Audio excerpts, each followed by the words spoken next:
Janitorial Manager presents the Business of Cleaning podcast, the podcast that brings you the information you need to be successful in the cleaning industry. The Business of Cleaning podcast provides in-depth interviews with successful personalities from the commercial cleaning industry, as well as discussing the trending topics that matter to you and your organization. Welcome to the Business of Cleaning podcast.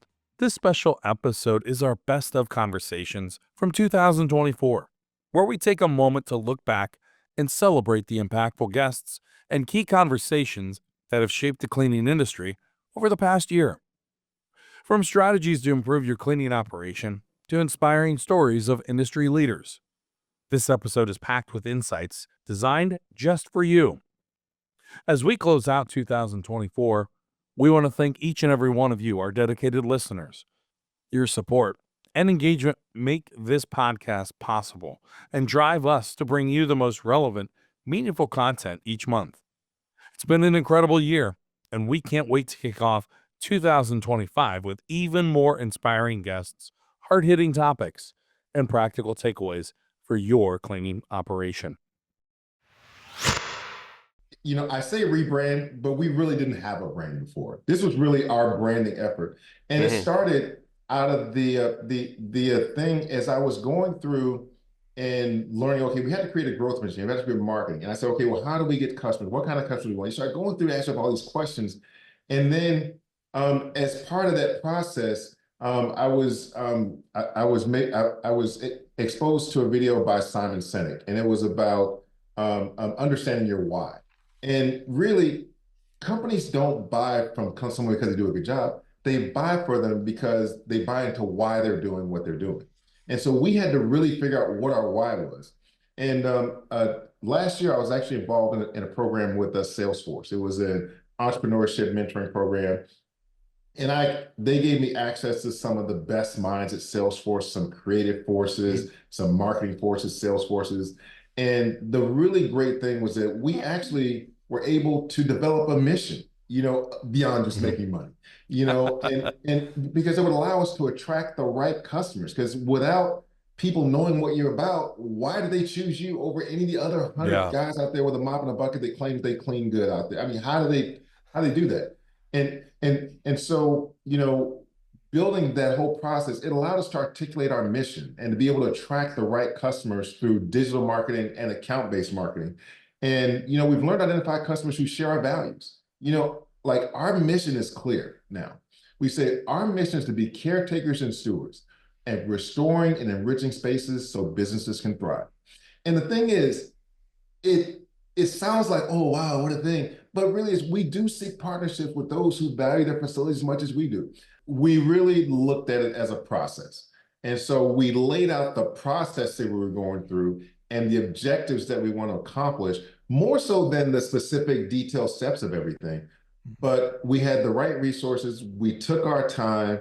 And like I said, we just really asked ourselves questions like, what are we really good at? What are we not good at? And it's that willingness to be honest and vulnerable about what your capabilities are and so what you're not, just so we can, do that deep dive. Branding work it's a different kind of work than I'm used to doing. I mean, I'm used to doing analytical work, financial modeling, engineering, analytics stuff. And then to really talk about, okay, what do you feel? What do you believe? And that's where those three core values I came from in terms of a technical excellence, integrity, and sustainability, because those are the things that we're just really good at. I mean, we're at our best when we're focusing on those things. And so, what, we got to make sure that we're finding customers that actually value that as well, because then our haggling is not about price and about this. It's about, we know we want to work together because we're in alignment. The red flags cause us to dig deeper. It doesn't cause us to walk away necessarily. So we say, oh, well, why do you think they didn't do what they were supposed to do? What was the specification? What was the budget? What are your expectations? And really sort of looking at that whole thing holistically. If they have unreasonable expectations, then we can help educate them. But my favorite story was the one that was a chain of grocery stores. They had like 50 stores and they wanted us to come in and clean them. And so they called us and we asked them why they said, oh no, we love our current company. I'm like, well, why are you getting rid of them? They said, well, because they wanted to raise the price to account for minimum wage. And I'm like, red flag. 23 years ago, autism was relatively new in the world, something that was happening every single day, and the numbers kept saying growing, growing, growing. And it's like, we don't know what's causing this. So having worked in this world for quite a while and being a gentleman who started out and being told you don't wear gloves, you don't wear safety glasses, you don't wear hearing protection because you'll be considered less of a man and you'll be picked on, because it's a macho thing. I knew I'd been exposed to so many chemicals over the course of time. So when knowing all of that, we told the doctors, like, you should probably test my blood to find out if anything that I've been exposed to, if that's created the autism that my son has.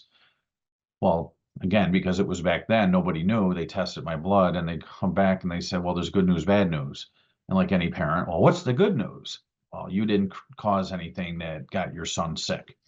So it was like a major relief for my ex-wife and myself.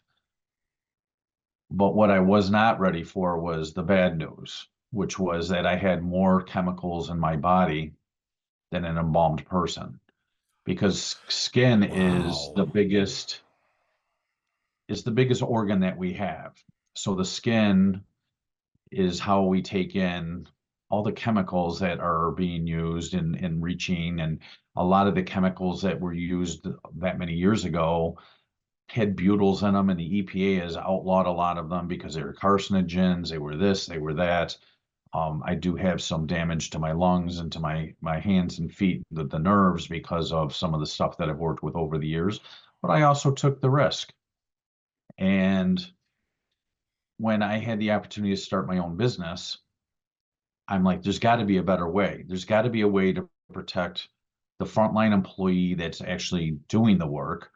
There's got to be a way that you are protecting the people whose building it is that you're cleaning. Because if you use a product on their desktop or whatever, I mean, now they're exposed to it. And there's got to be a way that you can clean a facility that makes it safe for everybody who enters it. So back in 2013, when I started Docs Facility Solutions, I did it based on cleaning for health, when the rest of the industry was basing it on cleaning for appearance, or as you probably have seen, the race to zero. For how little can you do it, because the marketplace for cleaning services was so sticky downwards that everybody was undercutting everybody to get work. And then it was like, okay, now I have the contract. What do I need to do bare minimum to keep a contract and be profitable without doing everything that's in the contract? And we took the opposite direction and worried about doing it the right way, and cleaning and sanitizing properly and using the best chemistry, the best materials, the best equipment, and doing it the right way. Cleaning not as a cost center, but as a profit center. Because, the average person in the United States takes on average 7.76 sick days per year. Well, that results in a little over a week. Yeah, a little bit better, almost 8 full days of sick time per year. That costs employers over $225.8 billion, not M, B as in boy, billion dollars per year. So when you clean properly and you do it the right way, with the right equipment, with the right training, you can actually reduce absenteeism. I have an HR company that I work with. He referred me to a client, and the numbers in the study that I know is like, you can reduce absenteeism by 46%. So that's a serious cut in that $225+ billion if you can reduce it nearly 50%.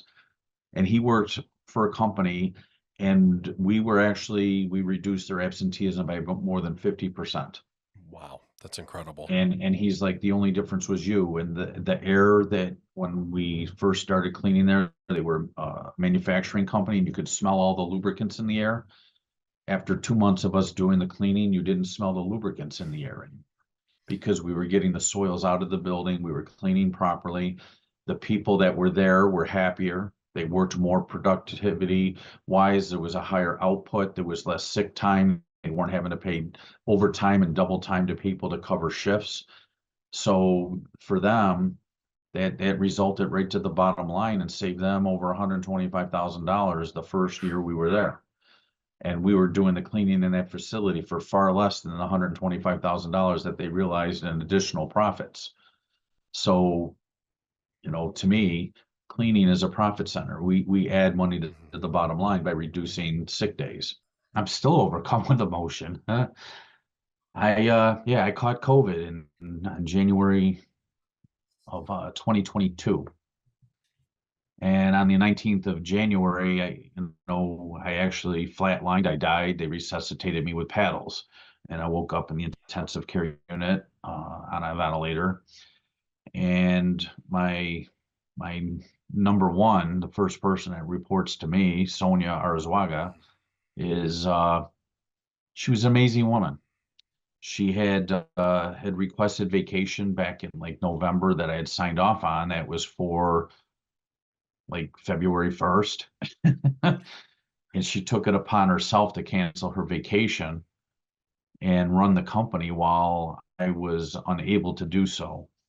As a business owner, we often sometimes cling on to things. We're afraid that if somebody else can do what we do, we're replaceable or we're whatever. But what it taught me was that I had trained my staff so well that the company could work virtually seamlessly. Where there's some hiccups, absolutely. There is any day, even when I'm here. But there was very few hiccups. Since she had access to my calendar, she saw when I had sales appointments coming up, and it was way out of her comfort zone to run sales meetings or whatever, but I bring her on them so she gets an idea, because she's also not only my HR manager, but my operations manager. So she knew enough to go out and ask some questions and get some basic information and to, help with the bidding and estimating process. And the funniest thing out of all of it is she actually had a signed contract on a napkin that she just wrote a price down and said, "This is your monthly fee." When Joel gets back from the hospital, he'll type up the contract. And the client actually signed the napkin, and she had that job started and staffed and running before I even came back to the office. Wow. And even when I came back to the office, I was on a walker. I was on oxygen tanks for almost 9 months, and I was not working full days. I came in and it was like I did some of the financials and made sure that the invoicing got done and things like that. But she was really running the show for the 9 months after I was even back. And it just showed me how important it is to train people the right way, because you just never know. And I often will tell my business colleagues that, my ultimate goal is to build a business that can outlive me. And I know that this business could, if something were to happen to me, that's the legacy, is that the company can continue on even without my involvement. And I'm proud of that. I'm happy about it. And I'm really happy for Sonia, most of all, because she did something that was so far out of her work realm and comfort zone, almost like me at 23 years old. And when I came back, she's like, "I am so glad you're back. I do not want your job." But she did it. And she continued to do it, even though I was around, because I just physically couldn't do the things that I could. And I've got long COVID symptoms still. I've got, the memory loss and fogging, short-term memory is not so great. I have a lot of fatigue still. I have restrictive lung disease, which my lungs will continue to get harder over time and things like that. So, she's taken a very active role in the company. And that's, I think, the biggest thing I got out of it was I trained everybody the right way. They can step up, and it shows me that I've done the right things with the right people. Yeah, I was doing some training last week, and one of my key points to the cleaning industry was stand out. Unfortunately, in the cleaning industry, we do it at night. We clean at night. Everybody wants to forget about the janitor. Even in schools, it's like the the school janitor, where is he? You know, it's kind of, we're trying to be hidden. So that was one of my key points to talk to the contract cleaners, is to stand out, do something that helps you stand out. Of course, that's, you know, the whole mission of the museum is to stand out in the industry and help people recognize the importance of cleaning. So and I've been involved the last couple of years, especially with that. ISSA reached out because they petitioned Idaho, where the museum is, to have the governor sign it. And the governor, you know, the same thing, cleaning it just kind of went, and they refused, or just threw it and said, you know, we're not going to sign that proclamation. So they reached out to me and said, hey, could you, you know, could you reach out and see if they would reconsider? So we reached out to the governor, and they did. This is just right after COVID, and they did reconsider. And in fact, they actually, the governor's in Western Idaho. The museum is in Eastern Idaho, so it's 3.5, 4 hour trip. So we actually convinced the governor to come over and visit the museum and sign the proclamation at the museum. So we got the mayor of the different towns and all the media and stuff. So, I mean, this happened a couple of years ago. And so we've got the governor to sign it every year, you know, kind of brought them along. But now this year they were, I mean, that was on their list, and they actually called me and said, hey, are we doing this again? We didn't get him in the museum last year. We actually went to his office, but this year we just had him sign it and post it on. So, but it was kind of interesting, because all of a sudden the governor, of course, once you start talking to them, everybody has roots in cleaning. Yes. They were a janitor at school, or they helped out cleaning in their business, you know, family business or whatever. So, and it was interesting how the governor told some stories about connecting to the industry. And actually, my dad did a bunch of talking or some speaking for the governor when he was involved in some community and some youth years ago. So it was a great connection. But it's amazing how many connections we have with cleaning, and the cleaning week just helps us expand that a little bit and help people recognize the importance of cleaning in our lives, especially during and through and after COVID. Of course, we recognize that importance all along, but now people are starting to understand that a little bit more. International Cleaning Week helps us connect to that even better. I think he says it was a hammer museum or some weird museum that he walked into. I think he was on a scouting jamboree or something, a national jamboree. And so, you know, a bunch of scouts, you know, they tried to keep him busy and all the different things. So they walked into this hammer museum, which, you know, I think there's 25,000 museums in the country. And we recognize the Smithsonian and the Natural History Museums, some of the big ones that we hear about and see advertised, but there's just a lot of roadside museums. So as he went in there, and again, you know, you go back to that stand out, you know, he's always looking for ways to stand out. And he just, you know, it kind of dawned on him, like, there's nothing like this. We want, you know, the industry wants people want to hide the industry. We need to, stand out. And so that's kind of got something in his brain. And then he came across some antiques, some old vacuums and different things. He started throwing them in our collection. And then from that, I guess we'd probably go into that, but he actually searched out and bought a large pre-electric, it was a collection somebody had from Europe and from the United States. So pre-electric vacuum. So that was before we had electricity. And then that ranged, I think we have one of the 4 original first patented vacuums, and that was patented back in 1867, and actually suction type vacuum. It was manually, you know, created in suction, but we actually have one of the only ones in the world known today. And that does just a ton of different types of vacuums, pre-electric. So the people that know the West, you know, the museum is in Pocatello, Idaho.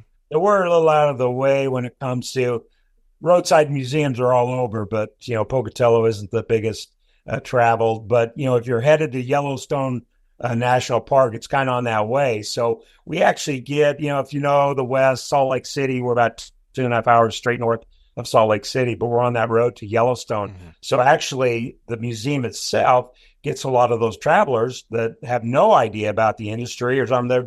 They're just the type that will stop off at any weird museum and just take it in, whether it's an hour, 2 hours or whatever. And it's amazing because, like you said, we helped ISSA celebrate their 100 years, and we brought, a small portion of the museum down to Las Vegas, and we actually set it up in the convention.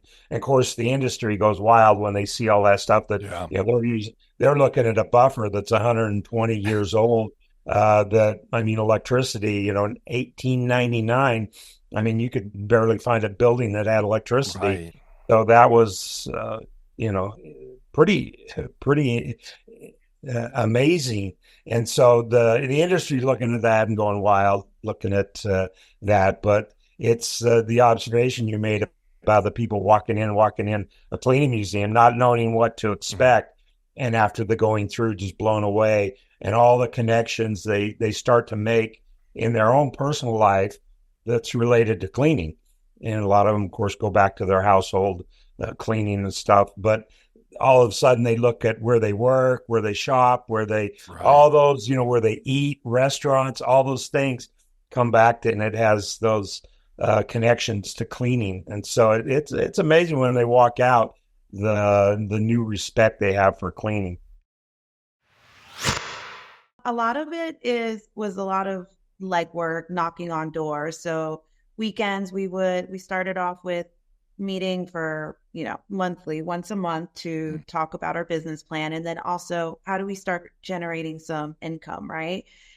So we just made some business cards. We would put them on doors to clean houses, and someone's doing a renovation in their house. Let's see if we can clean that house.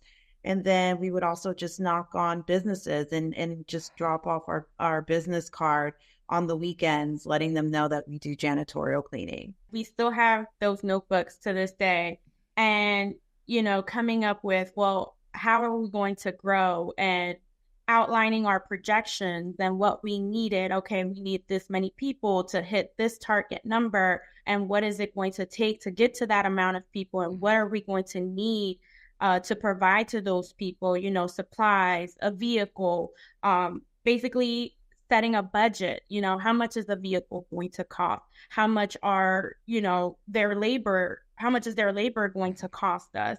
And we look at those projections and compare them to now, and we've surpassed them by leaps and bounds. Yes. So insane. There was a long time where, and we still to this day, we would look at each other and we're like, look where we are today compared to, we look at that notebook and say, look what we wrote here. We sound so silly now looking back. We're very happy to be women business owners. That's not very common, and that helps sets us apart. And we are able to provide opportunities to a field force that most people think are supposed to stay home and take care of the children, right?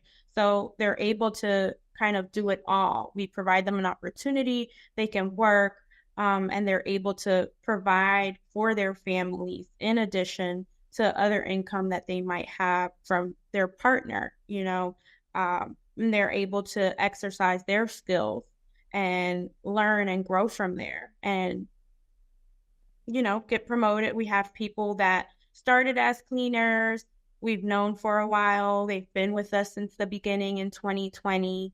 And they come to us and say, hey, I was able to put a down payment on my home because you gave me an opportunity. I was able to put a down payment on a new car because of, the opportunity that you provided to me. And so we take a lot of pride in that. We started, I remember waking up 4 a.m. to be at a job site at 5, at a location at 5 a.m. before the offices, open up, and being there. And I was pregnant at the time, and cleaning. I was out there cleaning with our employees. we're not in those trenches yet, or still, but I feel like we still are in the trenches. But luckily, we have, like you said, put people in place to help us grow.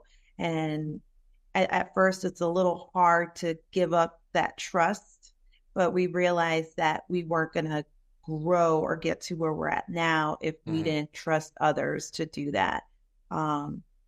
So yeah, I mean, it's been very helpful to have a good team, and we continue to hire with or promote within. We just hired. That's excellent. Yeah, I mean, we're really big on promoting within. The people that helped us get to where we are should be the ones that, reap the benefits of all their hard work as well. I think that's one of the interesting things about careers. We don't really plan most of them. There are a series of things that happen, and as they happen, they fit. But I will say that I kind of had a method to the madness, if you will.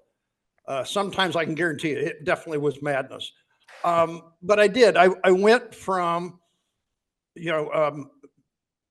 doing that, cleaning along with, hey, a full-time job. And I soon realized that the full-time job was not making the money that my part-time job was. My dad happened to be a councilman at the local city.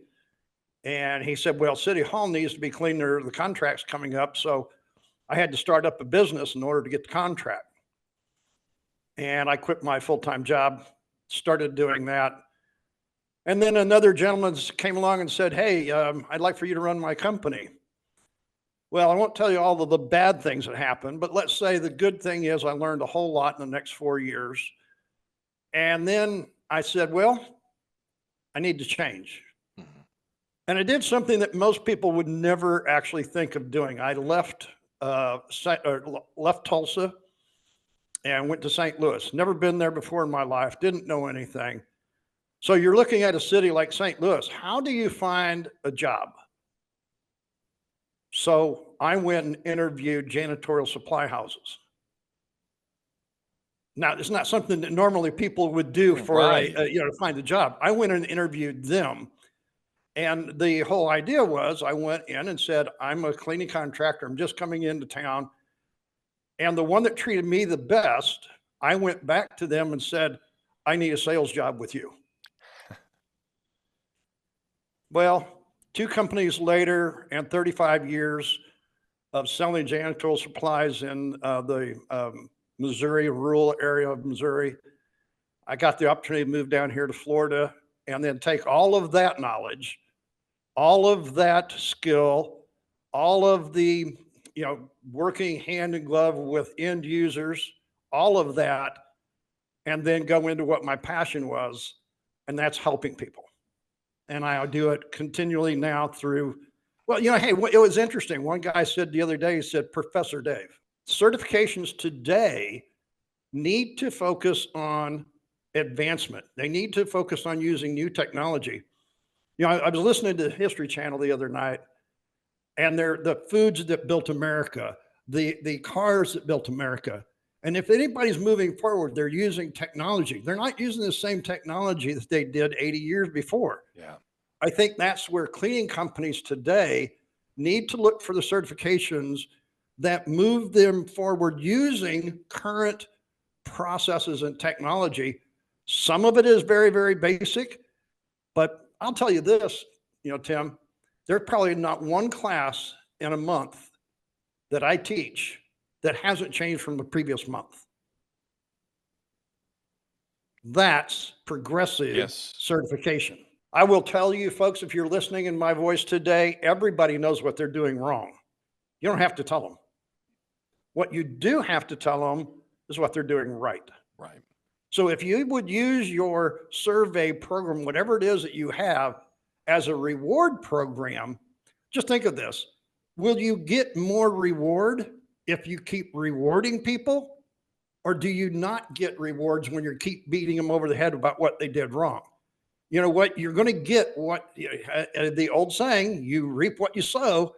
100%. If you sow reward and you sow positive, you're going to get more of that.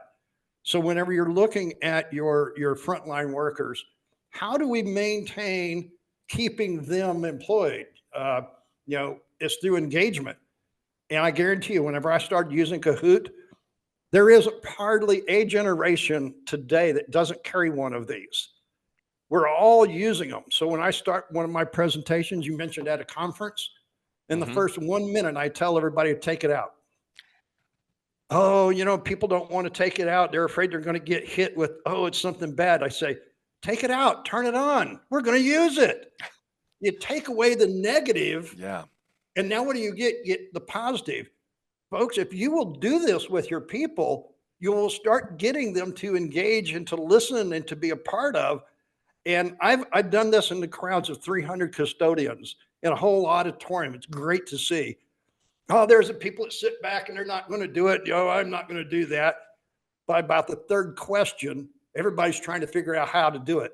So you might only have 50 to start for the first question. But by the time you get through it, probably 2/3 of that 300 are engaged with you and a part of you. By the time you play the second Kahoot during the presentation, everybody's there.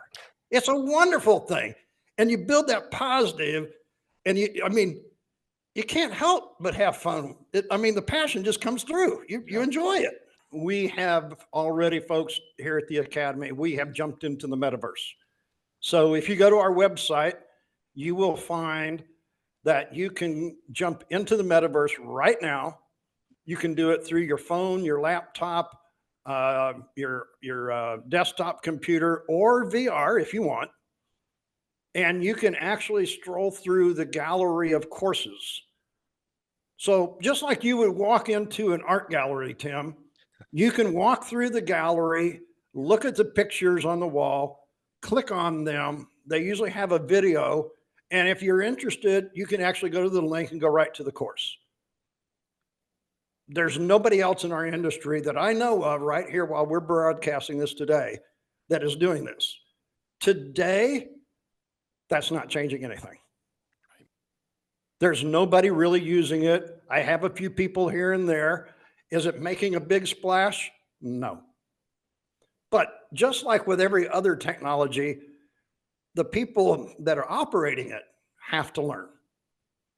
And I think that's where I'm at right now. I have to learn what a lot of the youngsters know already. They're already there. This is where they live. So back to the youth. If we in the cleaning industry are going to bring the youth into this industry, wake up, get with it. This is where they're at. Now, to your simulator. That's even jumping way further than where I'm at, just talking to metaverse. So tomorrow, Tim, just as we're happen to be taping this, tomorrow I have another lecture in my lecture hall in the metaverse. I have already people from the Netherlands, from Chile, from Argentina, from Hawaii, several people from the United States are all joining into the lecture hall. And it works just like a lecture hall. If you went to a conference, everybody sits in their chair, you listen to the lecture, you can raise your hand, I can talk with you, we can have questions. But all of these people, so what is the metaverse? The metaverse is simply an artificial universe outside the one you're sitting in right now today. That's all it is. Yep. Zoom, StreamYard, all of our streaming is simply a step towards that. Absolutely. And here, folks, I want to tell you also while you're listening to this, it has nothing to do with the Facebook Meta. That just was an after. Metaverse was long before that came about. So don't be misguided here that the two are the same. They are not. And so what did I have to do, Tim? I spent 2 years learning about the metaverse so that I could put together my gallery of courses, so I could put together the lecture hall. What has that taught me? A whole lot of things. And I can use those in my classes because the person from the Netherlands I talked with just before we got on here, he says, I can't come to Orlando. How can I learn from you? How can I get a certification? Join us in the lecture hall tomorrow. We'll talk about it. I was in college. I was studying for mechanical engineer, and that's when I met my now wife. she was studying business administration. And one thing led to another. And then now we're having a baby, right, coming up. And I'm like, oh my God, what am I gonna do? I didn't want to leave school because I knew, education was gonna be a big tool for me to have, regardless whether, I was gonna be an engineer or do something else, but the education was a big part. So I was at a crossroad, like, okay, do I go to college or I, work and feed the family? And at the time I figured, well, let's go to America with the idea of just go there, work very hard for a couple years. Maybe I remember I used to picture it like, I'm going to look for 2 jobs. I'm going to look for what is the minimum wage, right? I'm just assuming I'm going to get minimum wage and I'm going to make this much in dollars, which if I translate it to pesos, I only need to be there for 2 years and I'll be back with enough money to cover my college, finish school, and then that should be done. I did not count that it was expensive to live in the US. Very expensive. And so I remember that was one of the things, right? The amount of money that goes away used to pay where you live. That was a big part of it. I was like, ouch, I did not account for that.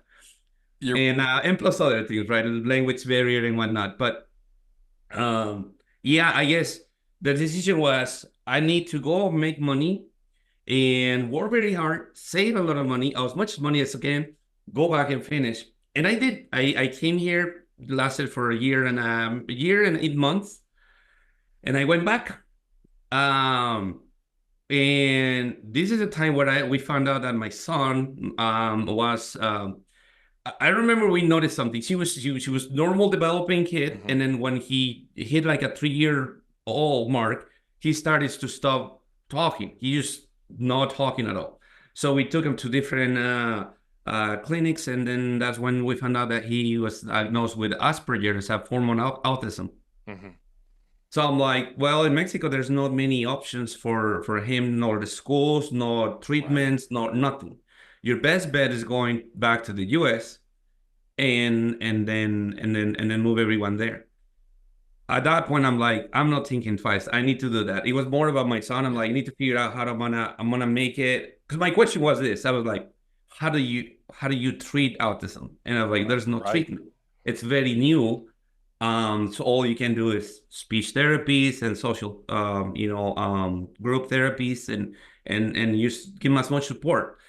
And so I'm like, okay, US is again, but this time, I remember I'm like, I need to learn English because that was a big part of the first year and a half. Even though I did okay, the language barrier was very. It was very uncomfortable to get anything. You used to go to the grocery store. It was very uncomfortable. So I needed to fix that first. So I got into an online course to learn I guess Express English, you can call, and then I decided to move back again here in 2004. Getting used to talk to people, right? I think most people think that they're not good at sales, right? It is. I think everybody can become good at sales. It's all about listening, right? If you listen to the customer and then they feel understood, that's half the sale, right? You already have the battle won, but it's just you need to get comfortable and get used to no's, right? You cannot sell everyone, right? And that's okay too. So definitely getting used to talk to people. That was a big weapon that I had. Aside from that is attached to that. When you work in sales in a car dealership, you have a log. It was back in the day, there was no technology. I mean, there was technology, but that dealership was a little backwards. So it was a big paper log, and you had to call every day all the leads that you had the days before, right? You had to do follow-up. And that was ingrained in me to do the follow-up. And it used to say, the money is on the follow-up. Funny story, that's where I met Grant Cardone, because at the time, Grant Cardone was giving trainings for car salesmen around the country, and it was all about follow-up, right? So that part also, the sales is part of talking to people, but also taking the time to do the follow-up. Those were 2 big things that when I applied them to the cleaning business, it really showed right away. there was maybe we'll look into more details into this Right. Piece of information, but on the second year we doubled our sales, and we didn't have a CEO. I didn't have enough reviews. But how did I do that? It was by cold calling. I was calling property managers left and right, right? And that's how we were able to double our sales from year 1 to year 2, because I was really coming from that sales background.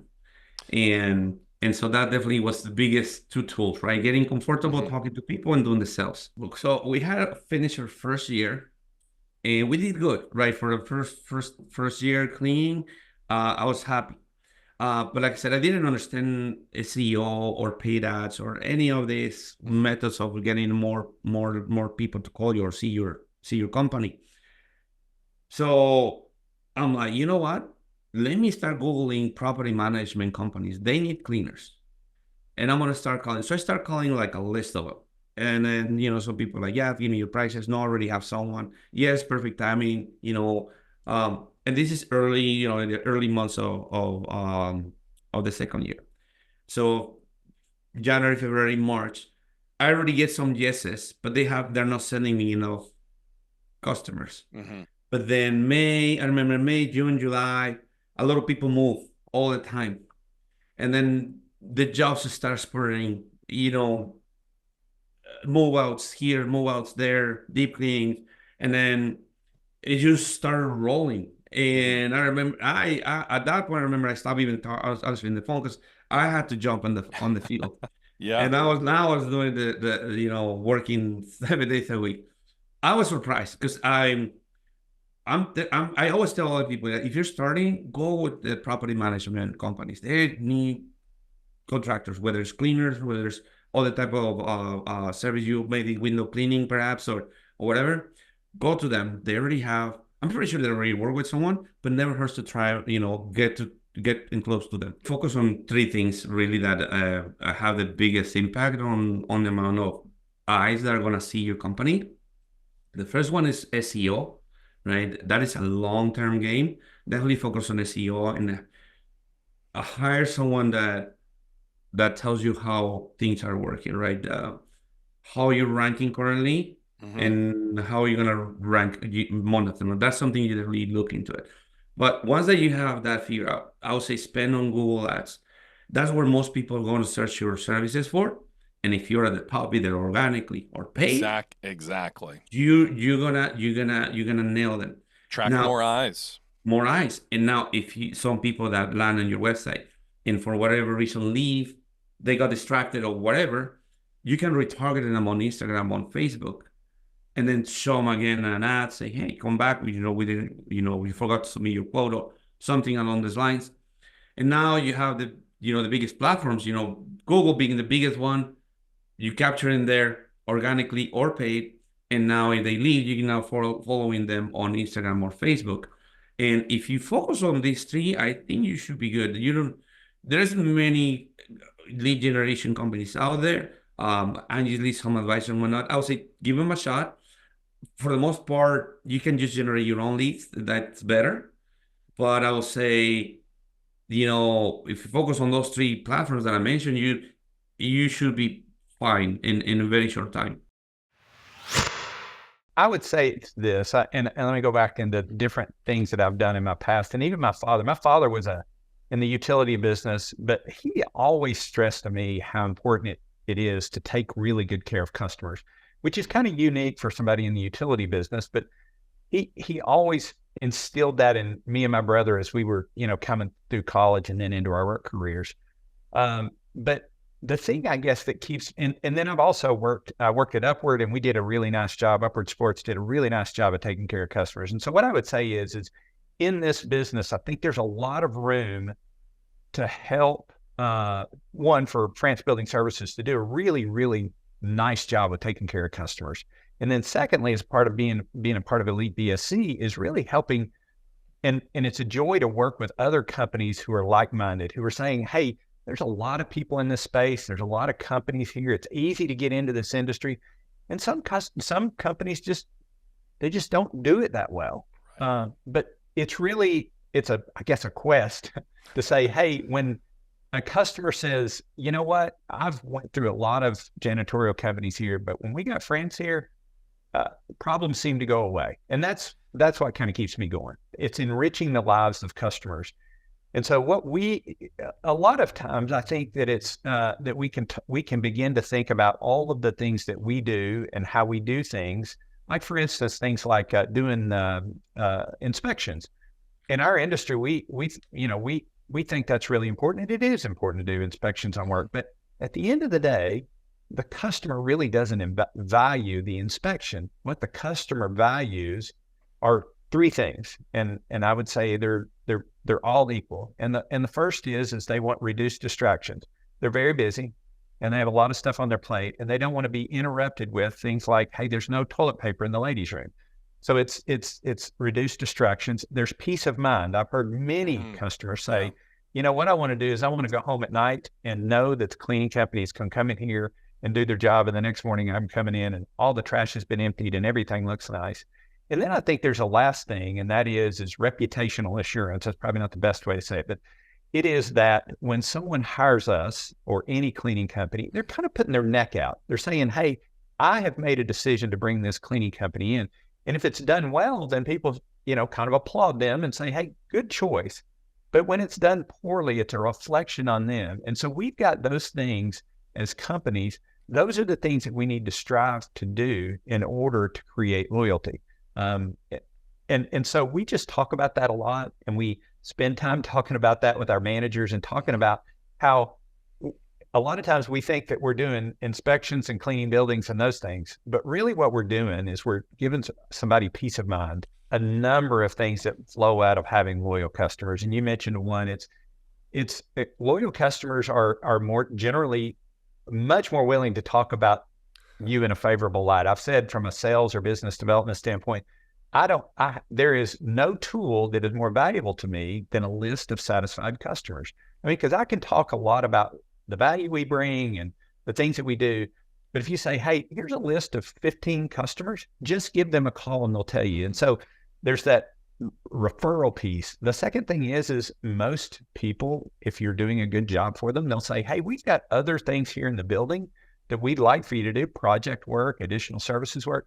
They're more than willing to pay you and pay you well to do that work. I mean, once they know that you're going to do work, they're not as concerned about the price of stripping and waxing floors or cleaning carpets.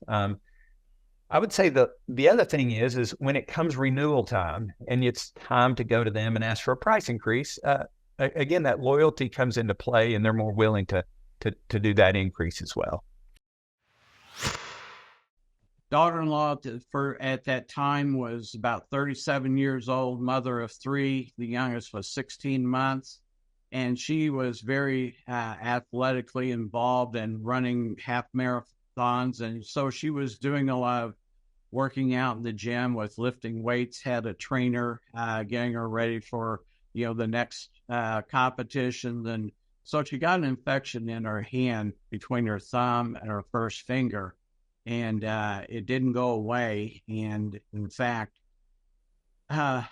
within 8 weeks, she was dead.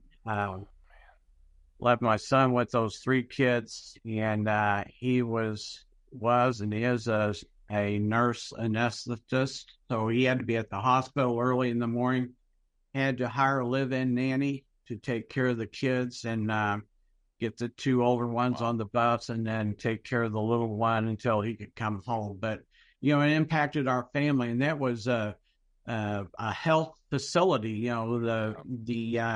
Where this people are trying to get healthy. And so I realized that these bad bacteria are out there on surfaces, and it was an MRSA infection that became a bloodstream infection for her, and sepsis set in, and she was gone in 8 weeks. And so I become a champion for preventing the loss of lives through better, more thorough cleaning and disinfection. And if we do our jobs right, I always say that prevention trumps a cure. And so our job is to prevent those things from happening to save lives. they found out that it's not the dwell time of the disinfectant that was causing the issues. They were using ATP, adenosine triphosphate,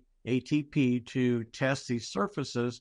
And they found that after they have sprayed and wiped disinfectant, that it wasn't reducing the ATP numbers as much, and they had to reclean things 2 and 3 times to get them to an acceptable level.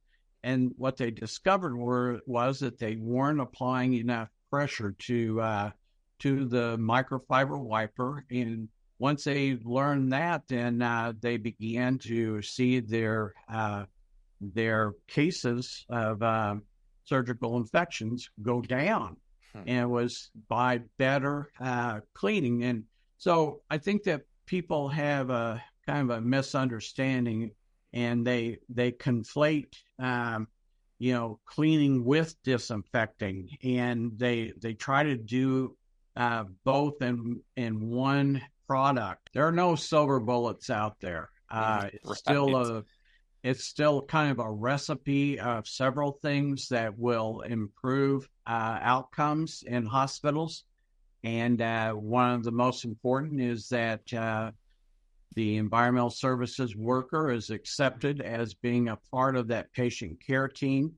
And, that if they're certified and they're to a level of education, and, when we talk about educating the frontline housekeeper, people are worried if I educate them and then they leave, I've wasted my money. And the corollary to that is, if you don't train them and you don't educate them and they stay, are you better off? I did, go to the University of Utah. I got my degree in economics, and after that, just kind of got right into banking. Did commercial banking, investment banking. Just got really, really burned out with the 9-to-5, office environment. Ended up leaving that. Just really quit pretty abruptly. Didn't really have a plan. Got my real estate license. Did that for a while. And so once I got, kind of in the independent world, my wife and I just started looking at business opportunities. She had a friend of hers, did some commercial cleaning with some local businesses.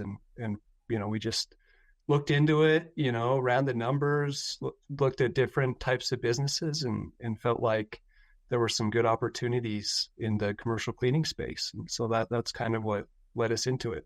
One of the main things for us was, the barrier to entry, which was pretty low, and other business models that we looked at, required a lot more capital, equipment, just stuff we really didn't have access to. We were honestly pretty poor. We were living, paycheck to paycheck, and just kind of, and so that was one of the biggest things. And apart from that, just, looking at the industry, we just felt like, we could really, we could do it. If you're dedicated, there's lots of opportunities. There's not any major players. I mean, there's some big companies, but there's a lot of smaller, mom and pop companies. And so we just felt like, it's something that we could get into and do good at. Pretty early on, we started cleaning a large event venue, a stadium where we needed a lot of, bodies, a lot of labor, 100 people around that per night after some of the big events. And just trying to figure out how to staff that kind of led us into looking at some different options.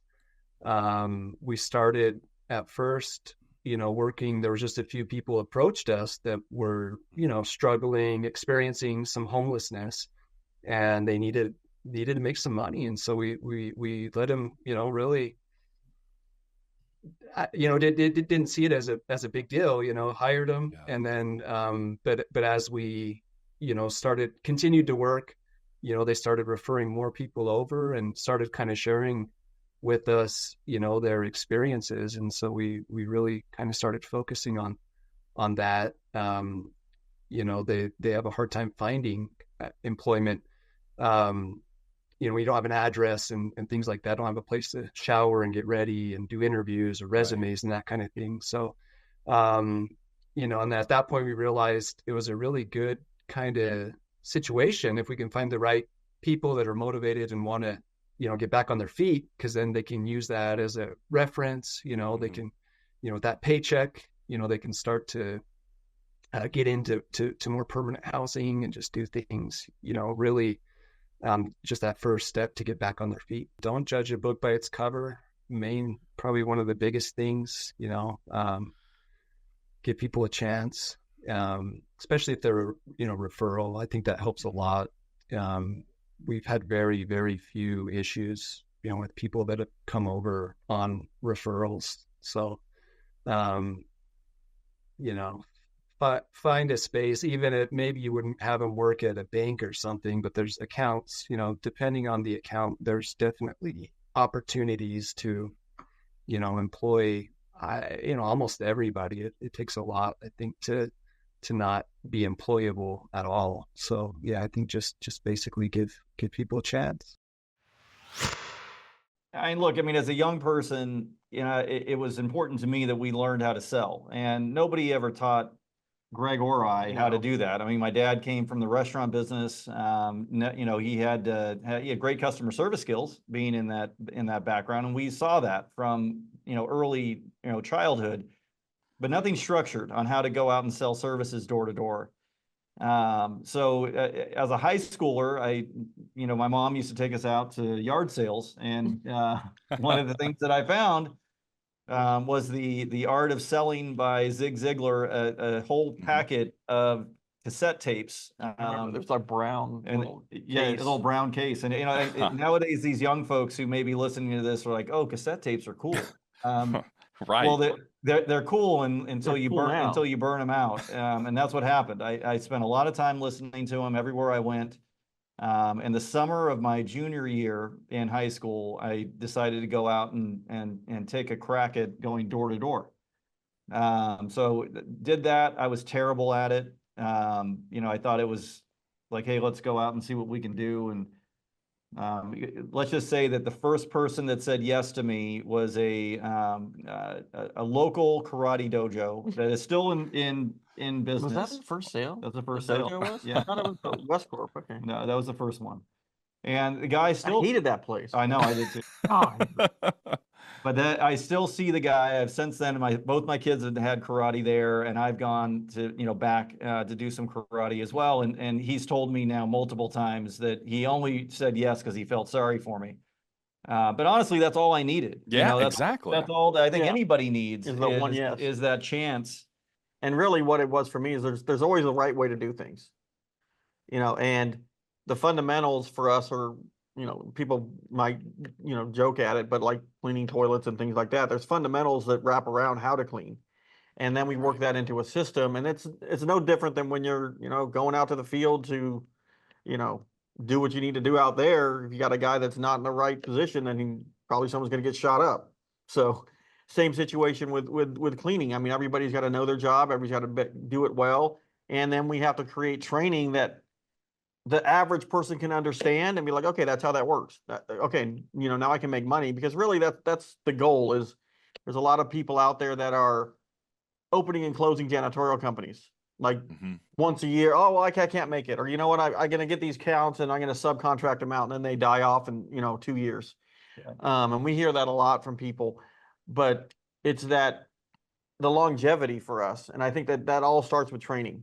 It's always something you can come back to, like, I'll sit with a franchisee that maybe has failed, and we look at it and be like, well, you're not training your employees. Well, yeah, but Susie does a really good job. Well, what does she do? Well, I don't know.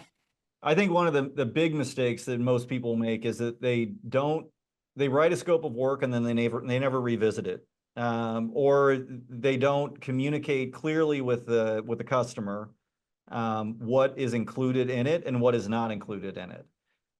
So if a customer accepts us as a cleaning contractor, it's important that I wouldn't say go line by line, but we make sure that they understand it. And then if there are things that fall outside of it or are specific enough that they need to be documented, what we do is we carve that information out and we make that a separate line item or addendum on the agreement so that there is no mystification. Yeah, usually that's scheduled. We'll schedule that. And that's only more important. I mean, that's significantly more important as you scale, because it's easy when it's a mom and pop, right? But as you start moving from sales department to operations, from operations, to a training, conversation with a franchisee, there is no room for just follow the service schedule. It really needs to be clear, specific, and outlined. And I would say that the biggest issue that we see in our industry is that people don't know their scope of work. When I mean that, I mean franchisees, employees, everything, supervisors, managers. And so they end up doing a lot of work for free because the client will call and say, hey, can you do the dishes? Can you do this? Can you do that? And they're like, no problem. And as soon as that customer sees that you're willing to give them something for free, they're going to keep asking for free stuff. And you've created the habit. You've created the problem. This goes back into the things you don't know that you don't know. One of the most dangerous things that a business owner could ever have is success. Because what you end up with is a bunch of money that you don't know what to do with. And you've never experienced it, right? It's the 10% less and 10% more of what you're used to making is the dangerous place. Once you can find a way to get through those uncomfortable times, and that's finding a good CPA, a good tax attorney, who's going to be able to help you to understand, and a financial planner to help you understand how you're going to utilize the extra money that you've never had before. And that's not going out and buying a new Cybertruck or, finding some way to waste the money in Vegas or whatever it is. It's finding a way to reinvest in your company in such a way that you're not having to pay a bunch of money in taxes, and you can reinvest, you can do the right things, and you can build a legacy for your family, and for your business, hopefully a generational one. You need to have somebody you can count on to check in on your numbers on a quarterly basis, and tell you, in good faith, this is how you need to spend your money the rest of the year so that you're not having to pay a bunch of money in taxes. Lesson learned. We've been there. Yeah, and I think there's a reason that people sell their companies around a certain dollar amount, right? Because they get to a certain point where they're like, do I want to replace myself? Do I want to do all of this? Because I would argue that the work to replace yourself after working in a business for 20 plus years is as hard as it was on day one when you started with no business and you were bootstrapping. It's just as difficult. Yeah, it's much easier for us to just hit the streets and keep doing what we're doing, right, than to sit at a computer at a desk and start writing. Yeah, it is, because you walk into an office that you're used to being part of every conversation. You're used to being an impact on things every day. For you to walk in and say, hey, I'm just going to spend the next 4 or 5 hours writing content so that we can create training for people who are going to do this role, do this job. I think for most entrepreneurs, that's one of the hardest things that they'll ever do. It's just not feeling like they're making an impact every single day. If anyone listening to this is kind of in that mode and they're like, well, maybe I should get some PE money, or maybe I should sell the company, I would encourage you to really look at leaning into the hard work, because everything you need is in your head. You just got to get it out, and you need to put it in some sort of structure that people will be able to use. Especially if you're doing like a generational business, you need that. Because Matt and I, we clean buildings. If our kids wanted to come work for us, they've never cleaned a building. And then Matt and I look, do we want them to? I don't know. I don't know. But if they wanted to, they need to have something where this is a business. Where they can run a business, but all of that, framework has to be there first. So I always wanted to own my own business. Both my parents own their own businesses. My brother owns his own business. 2 of my brothers own their own businesses. And I knew I had an entrepreneurial spirit inside of me. The issue that I had was that in the wine and spirits industry, that because I had the work ethic that and set myself apart from many others, not because I was smarter, but just because I worked harder, I was more diligent. I really had a lot of ambition. I was able to move up and up and up in that industry. And so it got to the point where it was like the golden handcuffs. I was making too much money to just quit, but I still always wanted to own my own business. And I knew I would be a good boss with having other people on my team, and would treat people the right way and make them feel the way I wanted to feel. So when I was about 47, and this is after many years of saying this, I said, that's it. I'm done. I'm going to find a business to buy. I did a lot of research into starting your own business versus buying a business. And buying a business was by far the safest option. You have a much better chance of succeeding if you buy a business that's already up and running and profitable than if you start one from scratch. Now, that's if you have the capital to do it. I took 2 years from when I turned 47, took 2 years while working full time, looking for businesses to buy, nights and weekends, whenever I could, even sitting in my car online in traffic, I'd look at biz, buy, sell, and I'd establish relationships with brokers. And I knew I wanted a service business, something that I could understand, something that wasn't going to be too technically challenging for me, like even something like hardscaping, and owning a landscaping company. I didn't even want something that technical, which is not that technical. And I was lucky enough to find the cleaning company that my wife and I ended up purchasing. Yeah. And when I started reading and doing more research on cleaning and seeing the fact that, first of all, it's never going to go away. You're always going to need cleaning. You're always going to need cleaning companies. The growth of the industry was tremendous. The barriers to entry were not that big. And there are a lot of people who are really, really good cleaners in the industry, and they set up pretty good businesses, but they are more of a technician. And when I say that, I mean, they're more involved in doing the day-to-day kind of stuff and the work. They're not as good at marketing, or, setting up systems in a business that you need in order to take it to another level. I would say, first of all, trust in yourself. That's number one. Number two, listen to podcasts, read books that will inspire you and give you the confidence that you need, because quite frankly, that was the biggest thing for me, and why it took me so long to get to this point is because I had so much fear of losing my home, fear of losing everything, basically, if I did this. And also being comfortable in the fact that I had a good salary and a good job and everything else. So getting over the fear, but teaching yourself how to get over the fear, betting on yourself, and also not listening to the people who may be in your ear saying, no, stay with what you've got. You're making a bad move. It's too risky.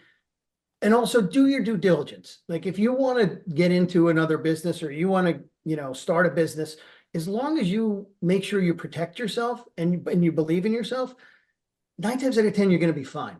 I mean, I really, really, truly believe that. And like, you have to also know that you're going to do whatever you can in order to make it work. Like there was no way I was going to fail, because I wasn't losing my home. I wasn't going to lose everything, including all the retirement funds that I'd saved on for, 30 something years. Yeah. So one of the things, because I'd worked for so many different people over so many years, I knew what it was like to work for somebody who treated you well. And I knew what it was like to work for somebody who treated you poorly, or just didn't care about you, or wasn't someone I respected. I knew what that was like. I had so many jobs in my life. And so I always said to myself, I want to buy a company, not just because I want to run the business and I want to have, the opportunity for unlimited success, because that's the other thing you will have if you own your own company. You set the parameters for yourself. It's up to you how much you want to grow, how big you want to get, how much success you're going to have. I wanted to go in from the very beginning, and my wife was supportive of this, and show the employees that we cared about them as much as we cared about this business. And a big part of that was taking care of them financially. So we looked at the rate of pay that they were getting from the previous owners, and we knew it wasn't sustainable for the type of people that they were. They're good people. They're all still there with us now. And it's been 5 years. Wow. And now all our salaries have grown way more than 100% in 5 years. They were so excited in the fact that when my wife and I took over, that we wanted to grow the business because the previous owners were tired. They didn't want to grow the business. They didn't honestly, and they would tell you this if they were on the podcast here, that they didn't know how to grow the business to the next level. And they had gotten it to over 3 million. And then they were just like, we don't know, we're going to explode if we get any bigger than this. Yeah. And so they didn't know how to do it. And they were excited to see that we were going to come in, set up the systems needed for growth, and then push aggressively to grow, and then let them share in the success of that financially. One of the things that I realized after being there for a good 6 months and analyzing the business and where we were is that the profit margins were terrible when we took over the business. They were very, very low. The business model that the previous owner had was volume, volume, volume. Get as many customers in as you can, grow, but do it by being the lowest priced operator in the marketplace. Man. That was his MO. And so he brought in a lot of business, but when you do that, you also bring in a lot of problems because you can't pay the employees very well. Yeah. So they're not happy. Customers aren't happy because they're getting crappy service, because you're getting crappy cleaner, not crappy cleaner, but cleaners that aren't being paid right. Right. And so it took us 6 months to learn that. And once we learned that and analyzed it, we raised our prices, and I'm not kidding, by over $10 an hour in what we went to market with in terms of our estimates. And I did a lot of research on it. I talked to some other people like yourself who I just reached out to. I didn't know in other parts of the country where I know I wasn't going to be a competitor. And I asked them, what do you charge when you do an estimate for regular office clean, janitorial work, floor work, carpets, VCT, stripping, waxing, buffing? I asked them all those questions, like, what do you charge? And it was an eye-opening conversation because they were telling me things I thought we could never even think of charging. I didn't feel like we were giving our customers what we were saying we were giving them if we didn't offer that. So we've always prided ourselves, since my wife and I took over, as having the best customer service in the industry. That's what we pride ourselves as. And not having someone to answer the phone after hours didn't fit that model for me. So we found a company, and we looked at a number of different companies for answering services at nighttime. And then we always have somebody on call to handle any emergencies as they come up. So it was really because I felt like we weren't fulfilling our promise that we were making to our customers without having that available to them. And yet it was another thing to set ourselves apart from everybody else. That besides having solid cleaning crews, we have dedicated operations managers to each account.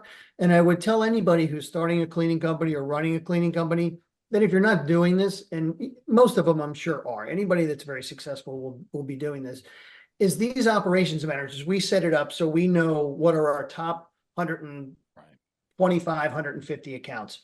And these guys, our operations managers, are in those accounts on a regular basis, rotating basis. The bigger ones they see once a week, the medium size 2 times a month, the smaller ones once a month.